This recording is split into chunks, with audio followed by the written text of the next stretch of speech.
বন্ধুরা, আজকে তোমাদের সাথে এক চাঁদাবাজ সন্ত্রাসী শিয়ালের গল্প শেয়ার করব। এই গল্পে আছে উত্তেজনা, শিক্ষা আর ন্যায়বোধ। এই গল্প থেকে তোমরা অনেক কিছু শিখতে পারবে। গল্প: চাঁদাবাজ শিয়াল আর তার করুণ পরিণতি। বহু বছর আগে দূরের এক গভীর জঙ্গলে থাকত এক শিয়াল, নাম তার গর্জন। নামের মতোই তার স্বভাব ছিল ভয়ঙ্কর। সে ছিল বনের সন্ত্রাসী, চাঁদাবাজ, ছিনতাইকারী। ছোট প্রাণীরা তাকে দেখলেই ভয়ে পালিয়ে যেত। গর্জনের একটাই কাজ, সারা দিন ধরে বনের নিরীহ পশুদের কাছ থেকে জোর করে খাবার, ফল, মধু বা ছোটখাটো জিনিস নিয়ে নেওয়া। সে বলতো, এই জঙ্গল আমার অধীনে চলে, আমার খাওয়া আগে, তারপর তোদের বাঁচা। কেউ প্রতিবাদ করলে গর্জন তার লম্বা নখ আর তীক্ষ্ণ দাঁত দেখিয়ে হুমকি দিত। হরিণ পরিবার ফল নিয়ে যাচ্ছে, গর্জন এসে কেড়ে নেয়। বাঁদরদের মধু সংগ্রহের পর গর্জন এসে বলে, এইটা আমার খাজনা। ছোট খরগোশের পরিবারের ঝুড়ি থেকে সব গাজর নিয়ে নিয়ে যায় সে। দিন যায়, বনে কেউ আর শান্তিতে থাকতে পারে না। সবাই গর্জনের ভয়ে তটস্থ। তার জন্য পশুরা দল বেঁধে চলাচল শুরু করে, তবু নিরাপত্তা মেলে না। একদিন গর্জন খবর পায়, জঙ্গলের এক কোণে একটি নতুন প্রাণী এসেছে, ভোলা ভালুক। সে শান্তিপ্রিয়, ধৈর্যশীল, কিন্তু দেহে অনেক শক্তি।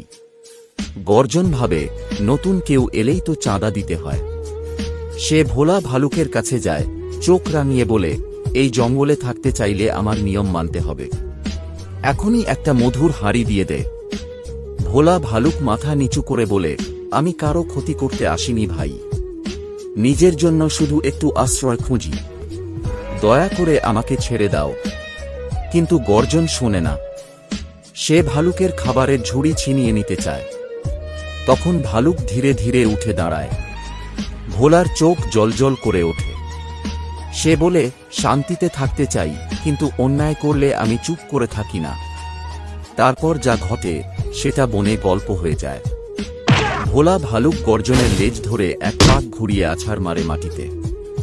গর্জনের দাঁত ভেঙে যায়, মাথা ঘুরে যায়, সে কাতরাতে থাকে। সব প্রাণী তখন দৌড়ে এসে দেখে, যেই শিয়াল গর্জন, যে সবাইকে ভয় দেখাতো, আজ নিজেই নিজের অহংকারের শাস্তি পাচ্ছে। গর্জন কেঁদে বলে, আর কখনো কাউকে জুলুম করব না, আমাকে ছেড়ে দাও। ভোলা ভালুক বলল, আমি কাউকে মারতে চাই না, কিন্তু অন্যায় করলে তার প্রতিকার হবেই। গর্জন সেই দিন থেকে পালিয়ে যায় বনের বাইরে, আর কখনো ফিরে আসে না। বন্ধুরা, এই গল্প থেকে আমরা কি শিখলাম বলতে পারবে? এই গল্প থেকে বুঝতে পারি আমরা, অন্যকে জুলুম করে কেউ বেশি দিন টিকে থাকতে পারে না। অহংকার, দম্ভ আর সন্ত্রাস একদিন নিজেকেই ধ্বংস করে।